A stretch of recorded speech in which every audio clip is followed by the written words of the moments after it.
Sometimes I fear that I'm going to lose my ability to critically think. And I fear this for myself, but I also fear this for our generation as a whole and for our society as a whole, especially when it comes to being on technology.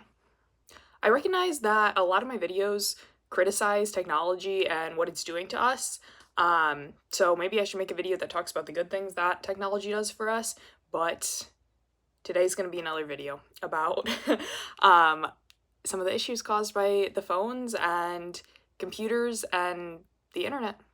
I'm pretty into watching video essays, and a few years ago, I would watch them pretty much every day, and I would watch multiple a day, and I would watch them in succession. However, I came to realize that I was not internalizing or not internalizing a significant amount of the information that I was learning. And there were multiple reasons for this. For one, I was not really paying attention. I was watching the video essay, but also like getting distracted by something on my phone. So that's the first issue, is that my attention wasn't even fully directed at this. The second issue was that I was watching these videos in succession and I was not taking time after each video to actually think about what I learned and think about my own opinion on that. I was just kind of consuming it, and I think it just kind of went in one ear and out the other, frankly, for about 90% of the information that I learned. The third thing is that I was not taking notes, and even if I did retain some of the information, most of it just went into my short-term memory and then just left because I wasn't doing anything to actually I wasn't doing any like active recall. I wasn't doing anything to actually remember what I'd learned. And a lot of the videos I watched were pretty fact dense, so I essentially wasted a lot of time mindlessly watching content that I needed to watch and I needed to interact with on a deeper level to truly appreciate. And reflecting on this years later has got me thinking about my own critical thinking ability and how I don't want to be someone who just mindlessly consumes content, and I don't want that for our society as a whole either. And as the years have gone on, I've become more intentional to um, make sure that I'm thinking through my own opinions and not just mindlessly adopting other people's or just mindlessly watching a screen without um, anything really going on upstairs. And I want to share some of the strategies that might sound obvious on the surface level, but some of the things that have helped me to further develop my critical thinking ability and stuff that I use on the regular to make sure that my brain stays active and that I do not lose that ability to critically think and think for myself. The first strategy that comes to mind is to write about anything,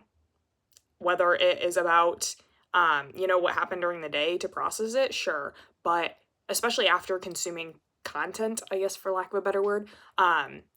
of journaling about it and what I took out of it and what I learned from the experience, what I gained from it, my own opinion, taking time to really think about my own opinion in regards to what I learned and not just mindlessly adopting whatever I've heard. I've tried to do this. I've started doing this for movies that I've seen, and especially when I'm reading books as well, because that is, even though that's more, it gives me more time to think because obviously I can pause when I'm reading, and I pause when I'm reading more than I would pause a video essay, for example. But reading, or even if it's just like a YouTube video essay, kind of reflecting on what I've learned and developing my own opinion on it. And the other half of this is taking notes on what I'm learning, like just objective notes. And this is especially helpful when I'm reading because you obviously, if you've ever read a nonfiction book, you know how many facts and statistics and everything that they cram in there, and that's obviously just not going to be something I remember on sight. So actually having those notes and remembering what I got out of the book, what I thought was interesting, what made me ponder a little bit, has been helpful to me. When it comes to facts and stuff I've learned from books, a helpful part in actually remembering it long term is going back to those and rereading them and kind of refamiliarizing myself with the book, because something that I also fear is saying something that's my favorite book and then somebody asks me what it's about and I can't give them a coherent reason for why I liked it or a coherent explanation of what I've learned because I forgot it all, and I don't want to be that person. And I think especially when it comes to nonfiction, it's hard to just remember everything. So having those notes is something that I have found to be helpful and made it so I'm actually learning and not just seeing words and having them in my memory for like 2 minutes and then they leave. The second thing is actually talking through my opinions and talking through what I've learned, talking through my reflections on what I've read or what I've seen, etc. And a big way to do this is through videos. That has been the part that I've really liked about making videos is that it really does cement what I've been reading or what I've been thinking in a way that it wouldn't otherwise, because I generally, I have to construct a not a script, but like a general guideline for what I want to say, and talking through it makes me better develop my opinion and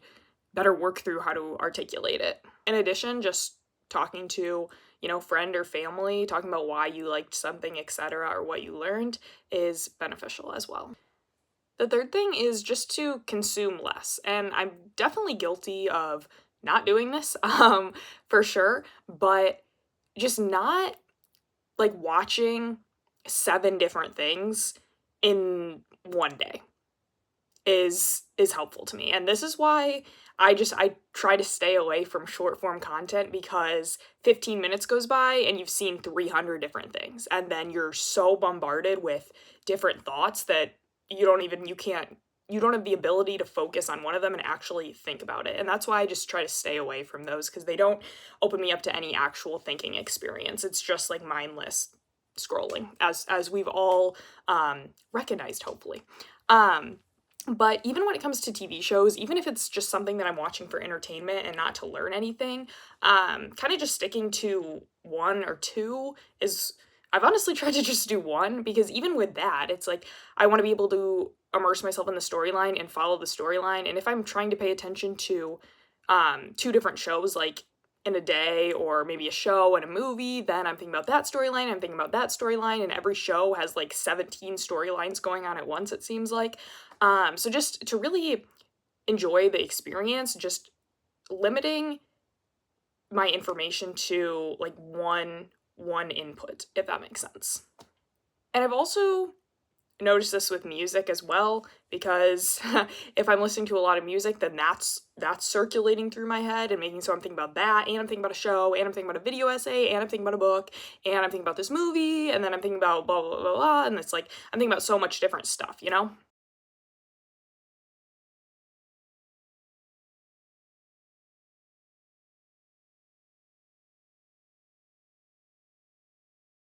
I hope that some of these tips were semi-helpful, and if they weren't anything new, then I hope that they um, encouraged you somewhat to maybe try a few of them. I know that I need to take my own advice sometimes because I definitely mess up, but I hope that we all have critical thinking ability, and go and read a book and only watch 1 show today, guys.